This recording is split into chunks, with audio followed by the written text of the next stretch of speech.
On a moonless October night, deep in the West Virginia mountains, the forest held its breath.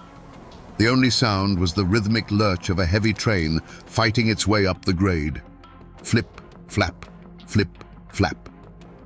Then, a brilliant beam of light sliced through the darkness, pinning a man to the tracks. In the next instant, the gorge erupted in a firestorm of gunfire that echoed off the ancient canyon walls. The newspapers called it a victory for law and order, the end of the notorious McGraw gang. But was that the whole truth? Tonight, we follow the echoes of that gunfire back in time. We'll push past the headlines and Pinkerton reports to the whispers in the hollows where these men were called something other than criminals. They were called heroes. We are going to find the truth behind the legend of the McGraw brothers and what really happened on the last fateful run of the train they called the flip-flap. Before the gunfire and the legend, there was just the hollow. Life there moved with the sun and the seasons, not the ticking of a pocket watch. Morning mist clung to the valleys like a shroud, burning off to reveal hillsides thick with rhododendron and ancient hardwoods. The air smelled of damp earth, wood smoke, and pine. The only clock you needed was the ache in your back that told you it was time to rest, and the rumble in your belly that told you it was time to eat. This wasn't just a place. It was a world unto itself, governed by the creek, the forest, and the sky. At the heart of this world was the McGraw family's small plot of land, anchored by a cabin built from chestnut logs by their grandfather's own hands. It wasn't much by a city man's standards, just a few acres of stubborn corn, a spring house dug into the cool earth, and a porch that overlooked the whole valley. But to them, it was everything.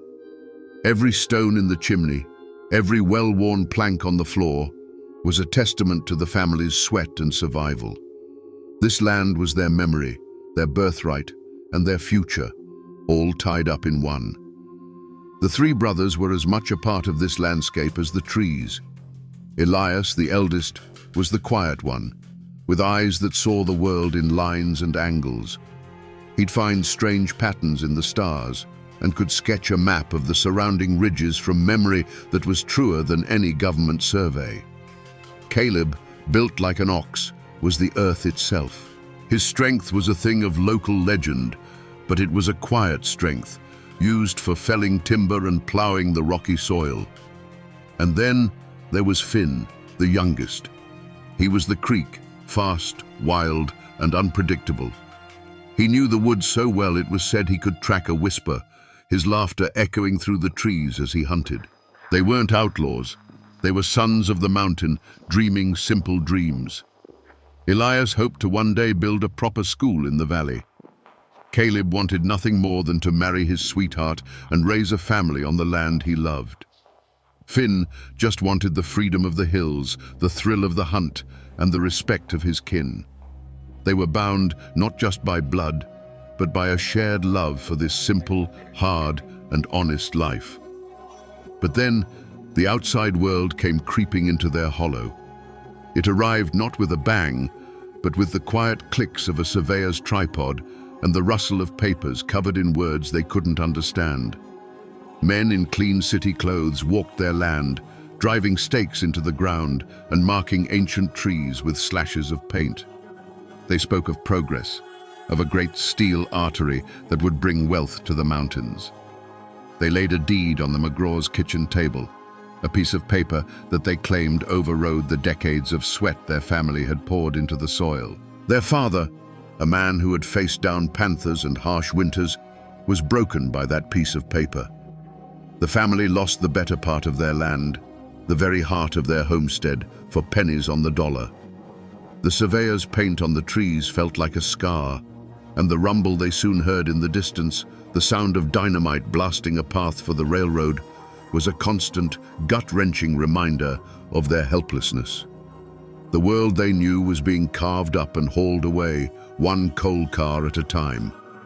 And with every distant train whistle that cut through the quiet of the hollow, a cold, hard knot of resentment tightened in the hearts of the three McGraw brothers. That land wasn't just dirt and rock.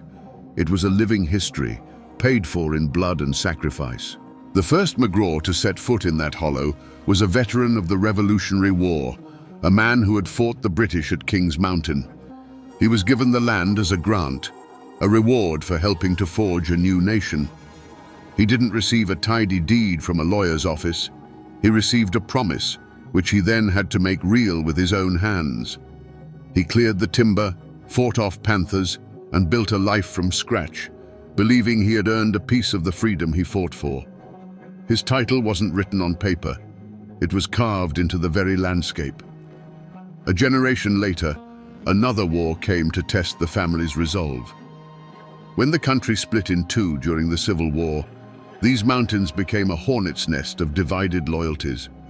Neighbors took up arms against neighbors. The McGraws, like many mountain folk, cared little for the politics of Richmond or Washington. Their loyalty was to their own kin and their own hollow. They refused to fight for a cause they didn't believe in, hiding their sons and their livestock from recruiters of both armies. This taught them a bitter lesson. When powerful men draw lines on a map, it's the common folk who bleed. It deepened their distrust of any authority that came from beyond their own ridgelines. Because of this history, a name like McGraw carried a weight as heavy as a blacksmith's anvil. It was more than just a name, it was a code. To be a McGraw meant you didn't bow to anyone. It meant your handshake was a binding contract, and your land was an extension of your own soul. You were expected to be quiet, neighborly, and God-fearing. But if someone wronged you or yours, if they took what was earned by the sweat of your ancestors, you were bound by honor to see it set right. It wasn't about vengeance, it was about balance. So when the railroad company came with its lawyers and its fraudulent deeds, they weren't just stealing property. They were spitting on the grave of that revolutionary soldier. They were dismissing the family's century of hardship and self-reliance as if it meant nothing. In the eyes of Elias, Caleb, and Finn, this wasn't a business transaction. It was a declaration of war. They felt the weight of their name, the gaze of their ancestors, and they knew that the code they lived by demanded a response. The roots of this feud ran far deeper than a single property line. They were tangled in the very soul of the mountains. But the McGraw's defiance, born of honor, wasn't shared by everyone. For every family that nodded in grim approval, there were two more who had already bent the knee. They'd taken the railroad's meager pay, moved into company shacks, and learned to keep their heads down. These folks saw the McGraws not as heroes, but as a threat, a dangerous reminder of a pride they could no longer afford. And this division created the perfect breeding ground for suspicion and bad blood to fester. The face of this division, the human face of the railroad's power in their valley, was a man named Jedediah Stone. Stone's family had been rivals of the McGraws for generations, always competing for the best bottomland or the biggest timber contracts. When the railroad came, Stone saw his chance. He became their local man, a land agent and foreman who walked with the swagger of borrowed authority. It was Stone who had delivered the final papers to the McGraw's father, and it was said he did so with a smirk on his face. He was one of them, but he had chosen a side. The tension first boiled over in public, right in front of Abernathy's general store. Jed Stone was bragging about the new survey lines, how they'd be running track right through the McGraw's old hunting grounds. Caleb, who was there to buy salt, overheard him. He didn't say a word at first, just stood there, his massive frame filling the doorway. The store went silent. Stone, emboldened by his new position, made the mistake of pushing. "Something on your mind, McGraw," he sneered. The fistfight that followed was short, brutal, and left Stone with a broken nose and a mouthful of dirt. He didn't get up until Caleb was long gone, but the hatred in his eyes could have set fire to the building. After that, the whispers started. They were quiet at first, traded over checkerboards and sacks of flour. Jed Stone and his cronies began to paint the McGraws as violent and unhinged. Caleb's got a temper that ain't natural, they'd say, and that Finn, he's half wild, spends more time in the woods than with decent folk. The rumors, like kudzu vine, began to snake their way through the hollows, choking the truth. Elias tried to cut through it with reason. even attempting to negotiate a fair price for timber from their remaining land. Stone, acting as the company agent, laughed and offered him a fraction of its worth, knowing they had no other way to get it to market. The insult was as sharp as a slap in the face. The poison had seeped deep into the community, turning old neighbors into quiet enemies and small grudges into deadly threats. It started with the whispers of the woods themselves. An old she-panther, whose territory was miles up the ridge, began to scream at dusk just beyond their clearing, a sound like a woman being murdered, a cry that made the hair on your arms stand up. One evening, the sunset bled across the sky in a shade of red so deep and unnatural that the old folks called it a blood sky, a sure sign that the earth was about to drink its fill. Even the wind seemed to change its tune, moaning through the pines, not with the familiar sigh of the mountains, but with a sound like a mother weeping for her lost sons. These were the old signs, the omens the McGraw's grandmother had taught them to heed, and they settled like a cold frost on their spirits. Then, the human omen arrived. He wasn't a railroad bull or a county sheriff. He was a man named Sterling, a detective from the Pinkerton agency. He didn't ride in with a posse. He simply appeared one day at Abernathy's store, looking as out of place as a Bible in a saloon. He wore a dark city suit, a bowler hat, and his face was clean-shaven and pale. He didn't speak much, just bought some tobacco and sat on the porch, watching. But it was the way he watched that unnerved everyone. He didn't look at the mountains with wonder. He looked at them like a grid on a map. He studied the faces of the local men, not with curiosity, but with a cold, detached calculation, the way a butcher studies a side of beef. Elias saw him that day and felt a chill that had nothing to do with the autumn air. He was a planner, a man who understood strategy, and in Sterling's quiet, assessing gaze, he saw a different kind of mind at work. This wasn't a man who could be intimidated by Caleb's strength or charmed by Finn's smile. This was a patient hunter, a man who would use traps and wires and logic, not just guns. That night, Elias sat on his porch, the familiar ridges and stars offering no comfort. A profound and unshakable dread settled deep in his gut. He knew, with a certainty that defied reason, that the game had changed. They were no longer just striking back at a faceless company. A reckoning was coming, and the game was no longer theirs to control. The breaking point didn't come with a roar, but with the quiet, rhythmic scrape of shovels against sacred ground. Finn was tracking a buck high on the ridge when he heard it, an unnatural sound in the one place that should have been silent. Creeping through the underbrush, he froze.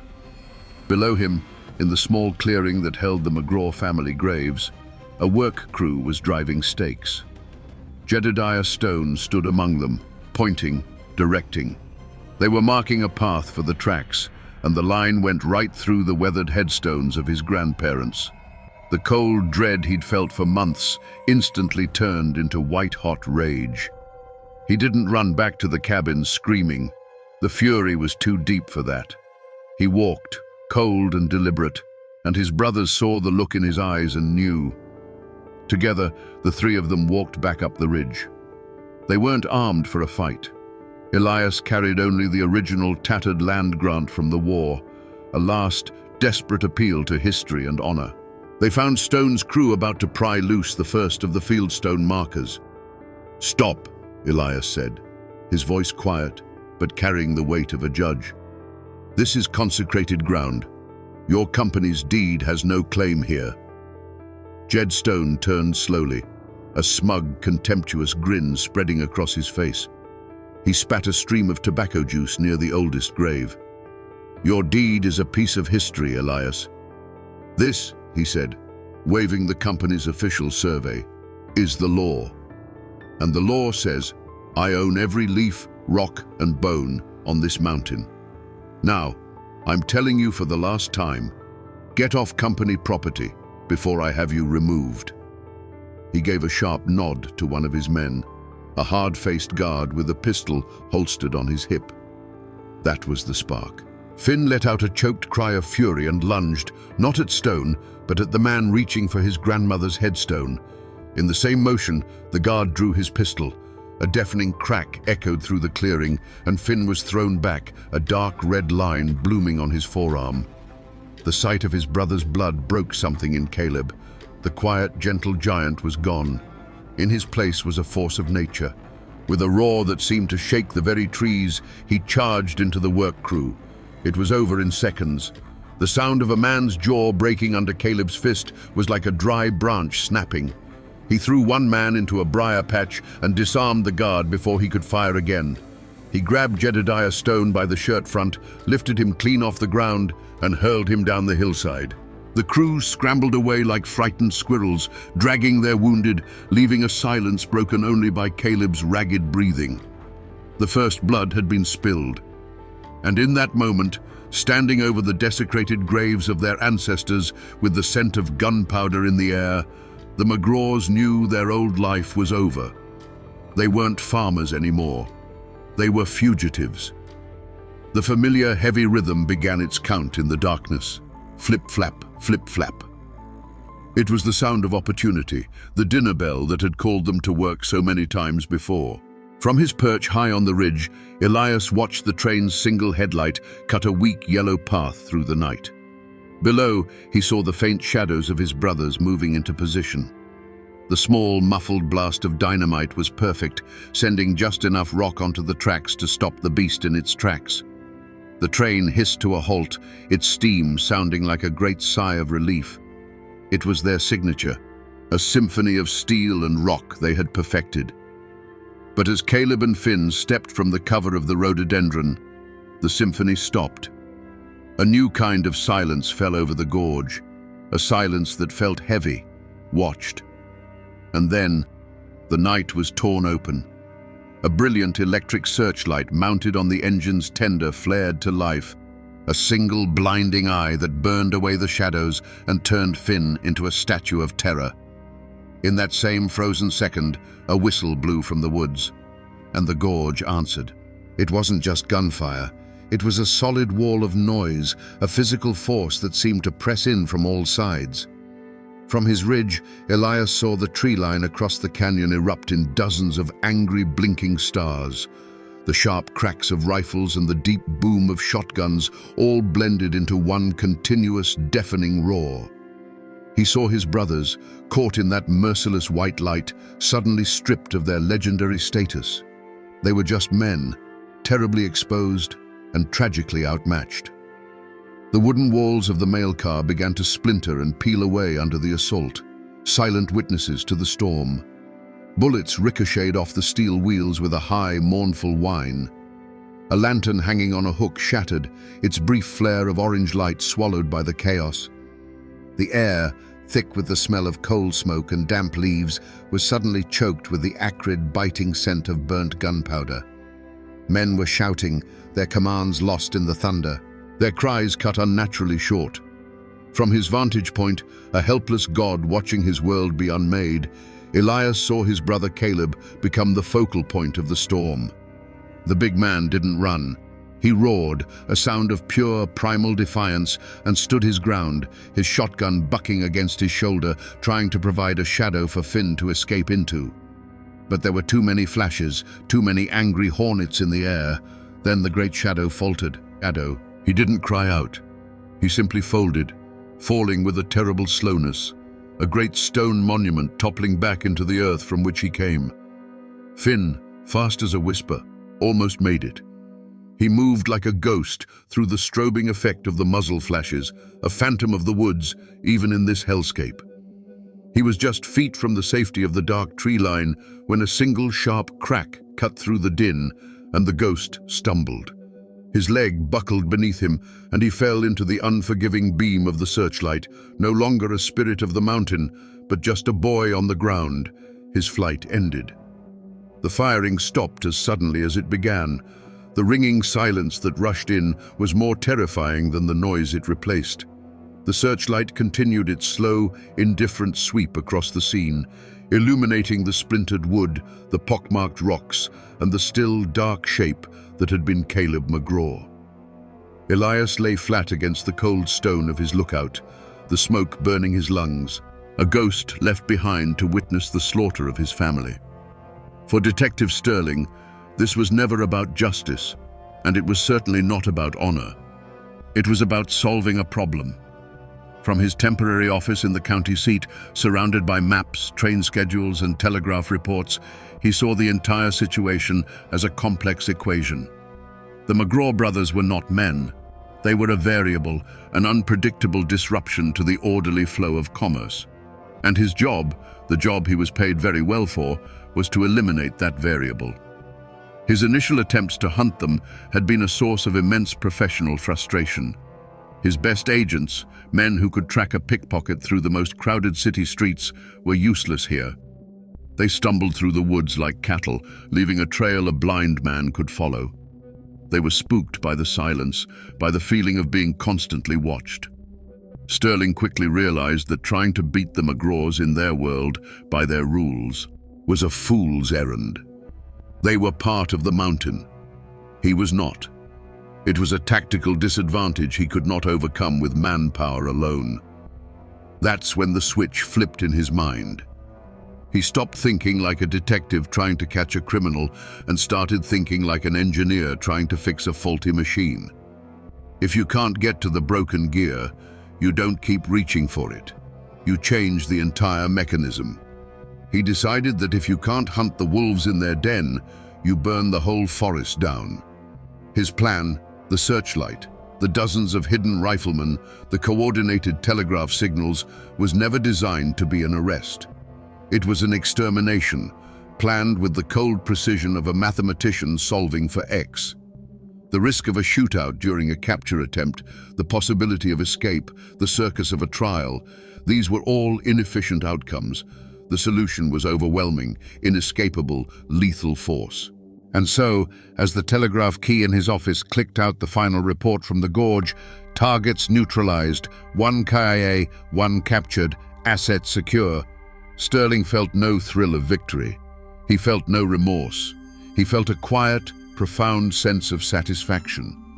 It was the feeling an architect gets when a bridge holds its weight, the feeling a watchmaker has when the last gear clicks into place and the second hand begins its perfect, steady sweep. He didn't picture Caleb McGraw's body cooling on the tracks or hear the echo of the gunfire. He saw a closed file, a completed contract, a problem solved. He simply folded the telegram, made a neat entry in his ledger, and began drafting his final invoice for the Chesapeake and Ohio Railroad. When the last echo of gunfire faded, an unnatural silence fell upon the gorge. It was a dead quiet, heavier and more profound than the peace that had preceded it. The only sounds were the soft hiss of steam from the wounded train and the slow drip of water from the rocks. The searchlight continued its steady, unblinking sweep, painting the scene in stark, ghostly whites and deep, inky blacks. Men in dark coats emerged from the trees, not with whoops of victory, but with the grim, methodical purpose of undertakers. This wasn't the aftermath of a fight. It was the cleanup of an execution. They found Finn first, trying to drag himself toward the darkness of the forest. The wild spirit that danced in his eyes was gone, extinguished and replaced by a glassy look of shock and pain. They hauled him to his feet, his wounded leg buckling, and bound his hands without a word. The phantom of the woods, the boy who could move like a whisper, was now just a prisoner. His world shrunk to the cold iron of handcuffs and the hard stares of his captors. He didn't struggle. He just stared past them, at the still, dark shape lying by the tracks. That shape was Caleb. The great mountain bear lay still, his massive frame looking strangely out of place against the orderly lines of the railroad ties. The lawmen gathered around him, their lanterns casting flickering shadows that made it seem for a moment like he might still be breathing. But he was gone. His strength, which could bend a railroad spike and uproot a stump, had been no match for a dozen well-aimed bullets. He had died on his feet, a human shield, a final, futile act of love for his younger brother. High above, hidden by rock and shadow, Elias watched it all. He saw them bind Finn. He saw them stand over Caleb's body. A wave of grief so cold and sharp it almost made him cry out washed over him. But he choked it down, turning it into ice in his veins. He couldn't help them. To reveal himself now would be a fool's death, an insult to Caleb's sacrifice. His mind, the planner's mind, took over. He wasn't a brother anymore. He was a survivor, a witness, a memory. Without a sound, he backed away from the ledge and melted into the deep woods, disappearing into the one place they could never follow, a ghost swallowed by the mountain that had been his home. By dawn, the gorge was crawling with railroad detectives and county lawmen. The telegraph wires hummed with the news. The McGraw gang was broken. The official story, crafted by Sterling himself, was already being printed in the Charleston papers. They were described as a pack of bloodthirsty animals, and their end was hailed as a triumph for progress.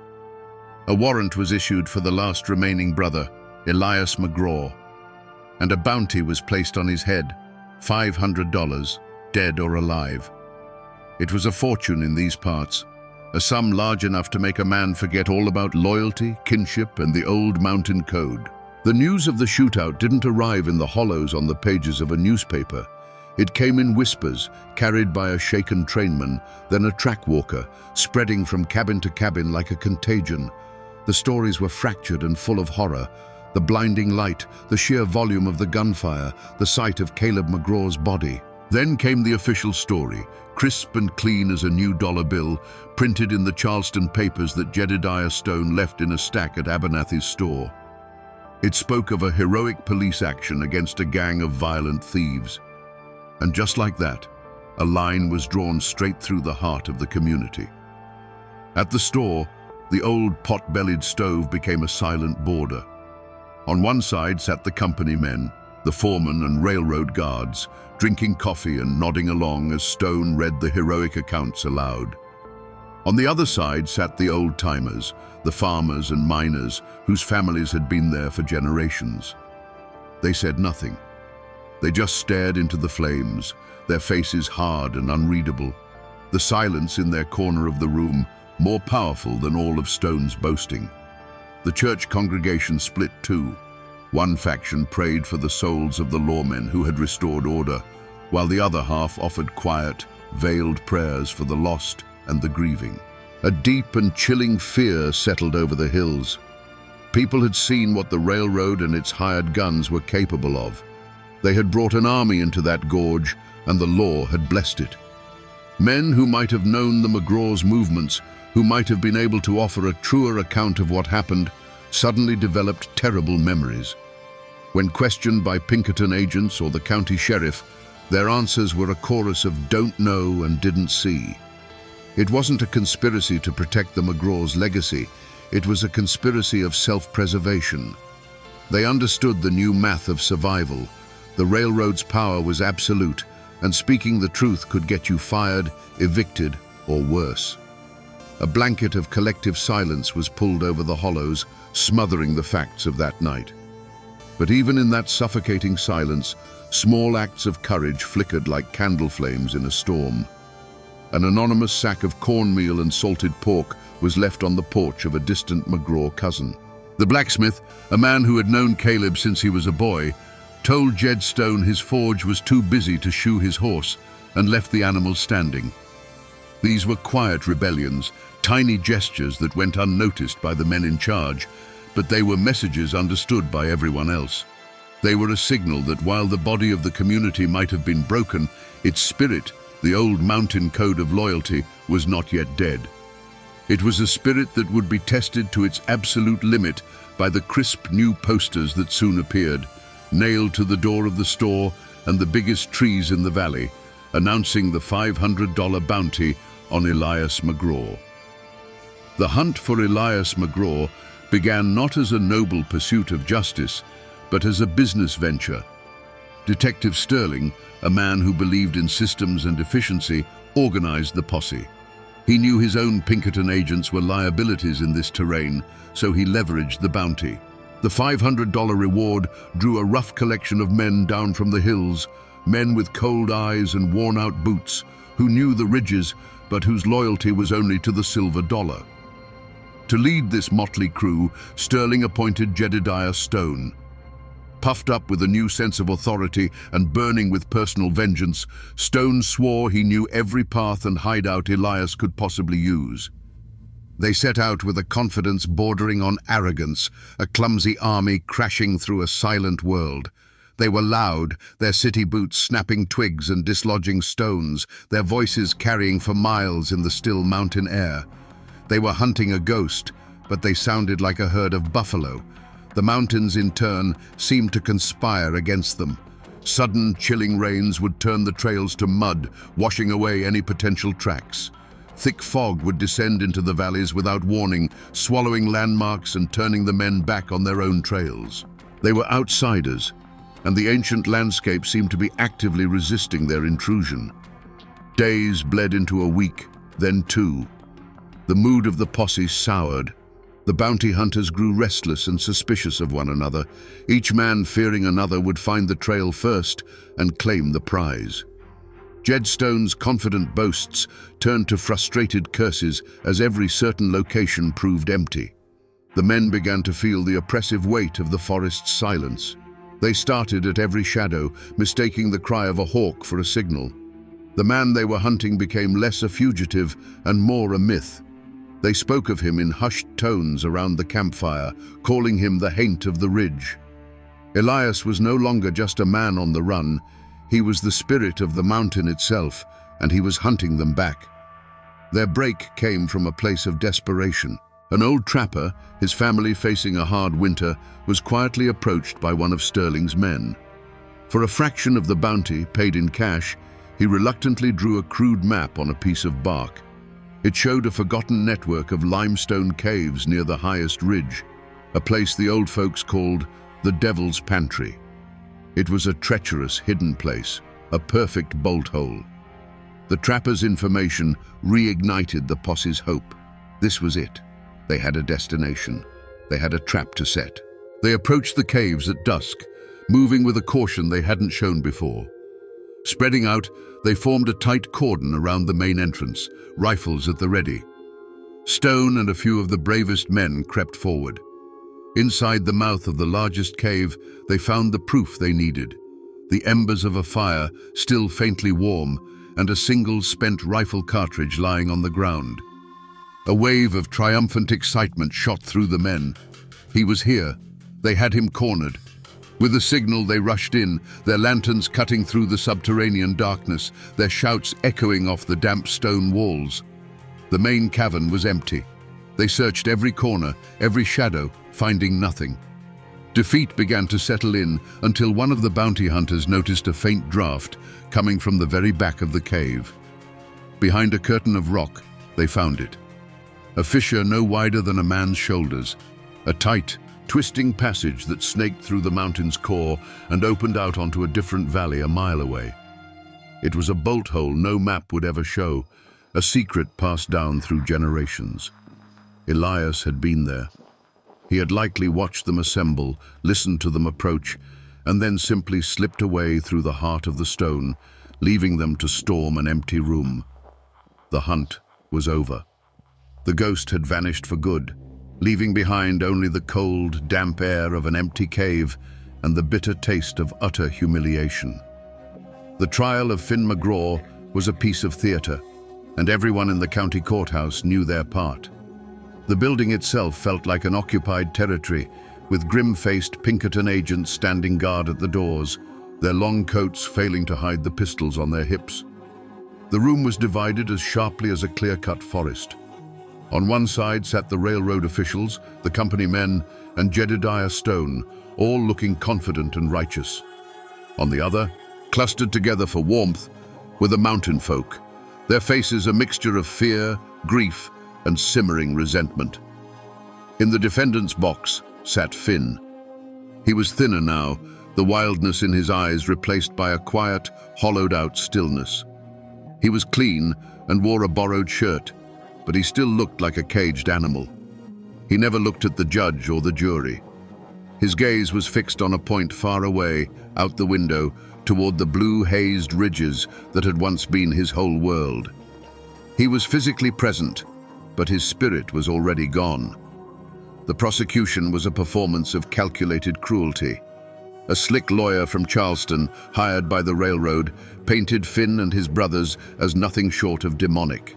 He spoke of progress, civilization, and the sanctity of property, making the McGraws' desperate fight for their land sound like a savage assault on the very foundations of America. His star witness was Jedediah Stone, who stood on the stand, puffed up and pious, and lied with the ease of a man ordering breakfast. He spoke of an unprovoked attack, of Caleb's insane rage, and claimed the desecration of the family graves was a malicious fiction invented by the defense. When the old, tired public defender tried to call witnesses from the hollows, a wave of collective amnesia swept the room. Men who had known the McGraws their whole lives suddenly couldn't recall specific conversations. Women who had seen Finn's bleeding arm after the first confrontation now had only a vague memory of the day. Their eyes darted nervously toward the Pinkerton guards, toward Jedediah Stone, and they mumbled their answers to the floor. It was a masterful, unspoken campaign of intimidation, and it worked perfectly. The justice of the mountains, built on honor and shared truth, withered and died under the cold glare of company power. The verdict was a formality. The jury of 12 farmers and merchants who wouldn't meet Finn's gaze deliberated for less than an hour. The foreman, a man who had bought corn from the McGraw's father for 20 years, read the word guilty in a voice that was barely a whisper. The sentence was swift: life, to be served in the stone fortress of the state penitentiary at Moundsville. As they clamped the shackles on his wrists, Finn finally broke his silence. He looked at Jedediah Stone, who was accepting congratulations from the railroad lawyer, and a faint, bitter smile touched his lips. Finn was led away, a ghost in chains, leaving a courtroom thick with the stench of a lie. The law of men had won its victory. Jedediah Stone, the man who had instigated the fight at the gravesite, the man whose greed and spite had set the whole tragedy in motion, walked out of the courthouse a free man and a local hero. The question that hung in the silent, heavy air was one no one dared to ask aloud. Was this justice? Or was it just the tidiest solution? For Finn McGraw, the life sentence was a death sentence delivered in slow motion. The stone walls and iron bars of Moundsville Penitentiary were more than a prison. They were a tomb. For a boy who had measured his days by the rising sun and the call of the whippoorwill, the clang of the cell door was the sound of his world ending. The endless grey walls, the stale air, the suffocating proximity of other broken men, it was a physical torment. He withered.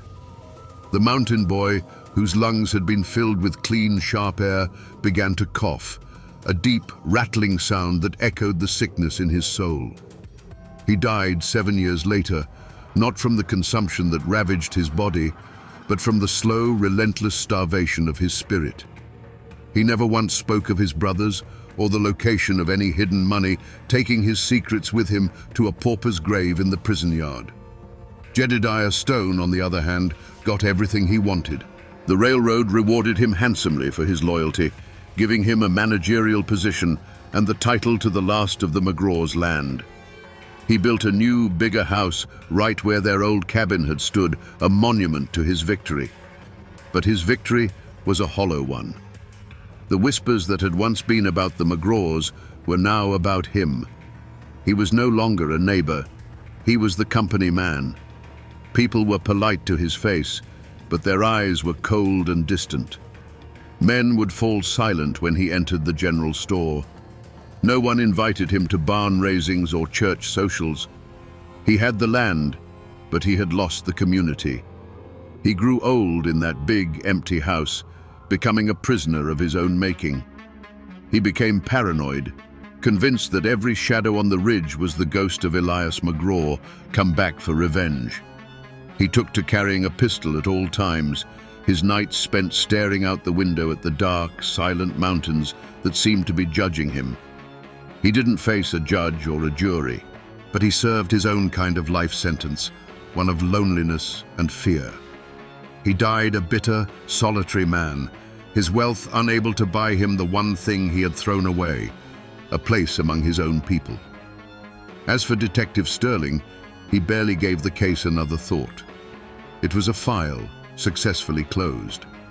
He collected his fee from the railroad and moved on to his next contract, breaking up a union strike in the coal fields of Pennsylvania with the same detached, lethal efficiency. The McGraws were just a name in a ledger, a solved equation, a footnote in a long and profitable career of enforcing the will of powerful men. And in the hollows, a deep and deliberate forgetting began. The story of the flip-flap ambush became a dangerous thing to remember, a wound that was better left to scar over. People stopped talking about it. The McGraw name was spoken only in hushed tones, a ghost story to frighten children. The railroad's power was now absolute, and survival meant accepting the new reality. The land, once a tapestry of family homesteads, was consolidated into company property. The old ways, the old code, were buried under a blanket of silence, as deep and as final as the grave. If you go looking for the McGraw name in that county today, you'll have a hard time finding it. Finn died without children, a number in a prison ledger. Elias vanished into the mists of folklore. The name, like a river driven underground, disappeared from the surface. But the bloodline didn't vanish entirely. It flows on through the descendants of cousins, quiet families who know the truth of the story, but have learned the wisdom of not speaking it too loudly. As for the Stones, their grand house, built on a foundation of betrayal, eventually fell to ruin, and their descendants sold the land and moved away, leaving behind a name that is now just a footnote in the county records. The most powerful echo of that night is etched into the land itself. The main railroad line doesn't run through the gorge the same way anymore. It was straightened and modernized decades ago, a safer, faster route blasted through the rock. But if you know where to look, if you're willing to hike through thick brush and over fallen trees, you can still find the old bed. The flip-flap curve is still there, a silent curving scar on the mountainside. The tracks are long gone, but you can still see the rotting ties, half swallowed by the earth, ghosts of steel and progress. To stand in that silent curve is to feel the weight of what happened there. The air is still thick with it. Just a few hundred yards from that curve, up on a small rise, you'll find a tangle of briars and a scattering of old foundation stones. This is where Jedediah Stone's house stood, and before that, the McGraw cabin. And if you search the ground nearby, you will find nothing. No trace of the family graveyard. That's because when the railroad men laid their tracks, they needed to build up the grade. They took the easiest path. They simply built their embankment right over top of it. The weathered headstones of the McGraw's ancestors, the very flashpoint of the whole tragedy, are buried deep beneath the tons of rock and earth that support the abandoned line. The history they died defending is now crushed under the weight of the thing that destroyed them. People forget. Documents burn and names fade from tombstones, but the mountains remember everything. They don't keep records in ink, but in stone and shadow and silence. The locals say that on a cold October night, when the wind is just right, you can still hear a sound echoing from that abandoned cut. A sound like the lurching of a heavy train. Flip-flap, flip-flap. It's a story the land itself refuses to let die. Because while the law of men may have written the official history, the mountains hold the truth in their very bones. So we come back to the question we started with. Were the McGraw brothers just a gang of ruthless criminals? The official record, written in the neat, confident hand of men like Detective Sterling, would say yes. They were a violent disruption, an obstacle to progress that was efficiently and justly removed. But the truth, as it so often is in these mountains, is a far more complicated thing. They were men who were pushed until they had no choice but to push back. Men who chose to break the law rather than break the code they were raised by. This has been more than the story of a forgotten gunfight. It's a story about the birth of modern America and the price that was paid for it. For every mile of track that was laid, for every ton of coal that was ripped from the earth, a piece of an older world was buried. The McGraws weren't just fighting the railroad, they were fighting against erasure. They were the last defiant roar of a way of life that was being silenced forever. And in the end, the most powerful weapon used against them wasn't a rifle in the dark. It was the pen that wrote the official history, the one that turned their righteous fury into a simple act of criminal greed. But a story like this never truly dies. It seeps into the soil. It whispers on the wind that blows through that lonely, abandoned gorge. Some say the ghost of Elias McGraw still walks those ridges, a silent guardian of a buried truth, a permanent echo of defiance. He stands as a quiet, eternal reminder that you can kill a man, you can silence a community, and you can pave over the past. But you can never ever kill a story that deserves to be told. And now, my friends, you know the rest of the story.